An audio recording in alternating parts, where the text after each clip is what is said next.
I'm Jonathan Moore. I'm the Vice Principal and Academic Dean at George Whitefield College in Cape Town.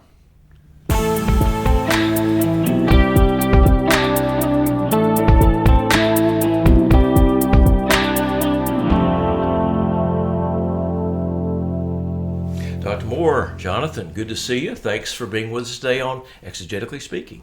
Thanks, David. It's good to be here with you. Now, you're the vice principal, which means, in a sense, you take care of a lot of the academic programs and things. One of the things I love about your school, having been here now for a couple of weeks, is that you guys require students to do biblical languages. What's up about that? That's interesting. This has always been part of our DNA. Since the school was founded, the biblical languages have been important, and it's from some perspectives it's a bit odd, given that throughout most of theological education, biblical languages have been important, and people have understood the need for students to engage with the Bible in the original languages, and so I think it's odd that people don't want to do that. It seems like they don't want to do it exactly, but you guys are all on the line on that, and I appreciate that. I think your students are better off. I read Greek with them the other day, and they did a great job in these honors classes. So how did you get started reading Greek? How did that happen for you? So I came to GWC as an undergraduate student. I was initially planning on going back to my home church and serving as a student pastor. And so we were required to do Greek in our first year and Hebrew in our second year, and then to take those into the second and third year respectively in our exegetical classes. And so I had a Greek teacher who was a retired academic from the University of the Western Cape, but she was a wonderful Christian woman, and in her retirement had been enlisted to teach the young theological students Greek, and she just did a good job and managed to enthuse us. And I think a lot of my friends and colleagues from that time are still using Greek in their ministry, using it regularly when they preach and such. Yeah. So you are one of those vice principals that still teaches some, and right now we were talking earlier about you teaching the book of Philippians. And that's what we're going to talk about today. We're going to talk about the book of Philippians, chapter 4, verse 11. Tell us what's going on in chapter 4 generally, and then we're going to kind of get closer to verse 11. So chapter 4 is the end of the letter, and it's been identified by some, certainly since the 19th century, as Paul's thankless thanks, because he seems to be thanking the Philippians without ever saying thank you. And there are various hypotheses and theses about why that is, why Paul might not use the language of thanksgiving at this point, even though he's clearly grateful. Yeah, he's gotten a gift of some sort from them. Yeah. And so I think he sees, well, he certainly has a financial gift in view that he's grateful for, but I think Epaphroditus is also, he sees Epaphroditus' presence and ministry to him as part of that gift. So as he comes to concluding the letter, he wants to express his gratitude to them. And instead of talking in language of thanksgiving, he continues this sort of theme tune that we're familiar with in Philippians of joy. And so he says he rejoices in their concern for him, which we learn has been expressed in this gift.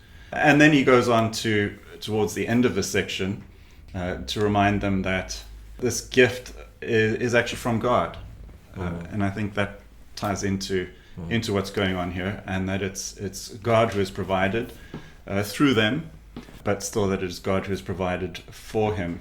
And then after that initial rejoicing, which is a type of thanksgiving. Yeah, rejoice in the Lord greatly. Yeah, right? Yeah. There's that famous Purcell song that I always hear when I read this passage, like rejoice in the Lord greatly. Yeah. And again, I say it, rejoice. And it says it over and over again. Yeah. So that it's always ringing in my mind. So he says this there to rejoice, and then, or rather, he rejoices in their gift. And then he it's almost as if he steps back in verse 11 to say, I'm not saying this because I really needed it, but I've learned to be content, which is the NIV, and most translations use the word content. I think I found the old Wycliffe translation, which was very literal, obviously, from 14th century, uses sufficient at that point. I'm sufficient, which is sort of the way that word's translated in other contexts. But most translations talk about being content. But behind that word, or the Greek that Paul uses there, is autarkes, and it's that really that caught my attention as I was reading through this passage in Greek and thinking about what it meant, and discussing it with my students. So what have you come to? Is content a good translation? Yeah, the NIV, the other translations, common. I've talked to Bible translators before, and I've asked why sometimes they do what they do. They say, well, sometimes, we just get in a rut. Yeah. You're used to hearing it this way, and so you don't want to rock the boat too much. Mm-hmm. So what do you think?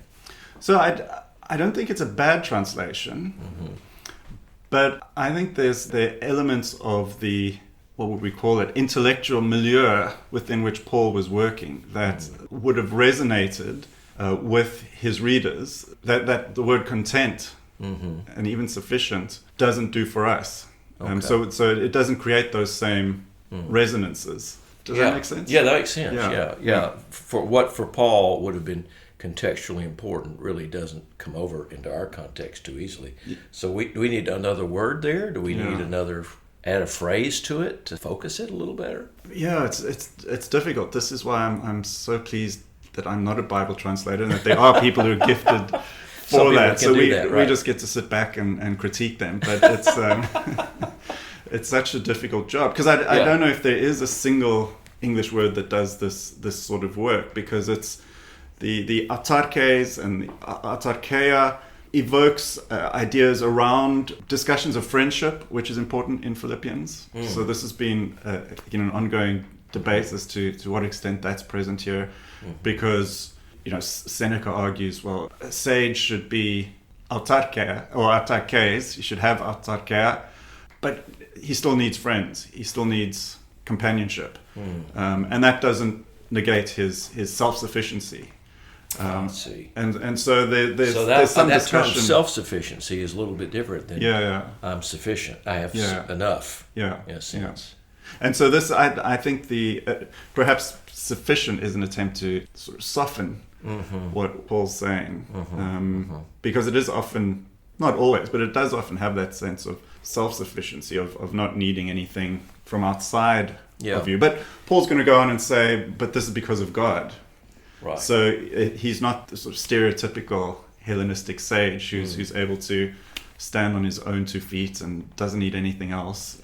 The cynics were the great sort of preachers of that sort of that day. Self-sufficiency. Yeah, that's right. Oh, man. And so that's why I was wondering about these echoes that might have generated where Paul says, I am autarkes, like these cynic preachers would claim, but I'm not autarkes in the sense of learning to do with nothing, although I can do with nothing, but I'm adaptable. I can, whether I'm in poverty or riches, whether I have a lot or little, whether I'm have plenty of food or in hunger, what I have is sufficient.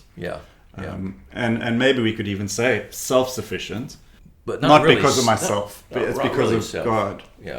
And it's because of what God is doing, and in this case through you, Philippians.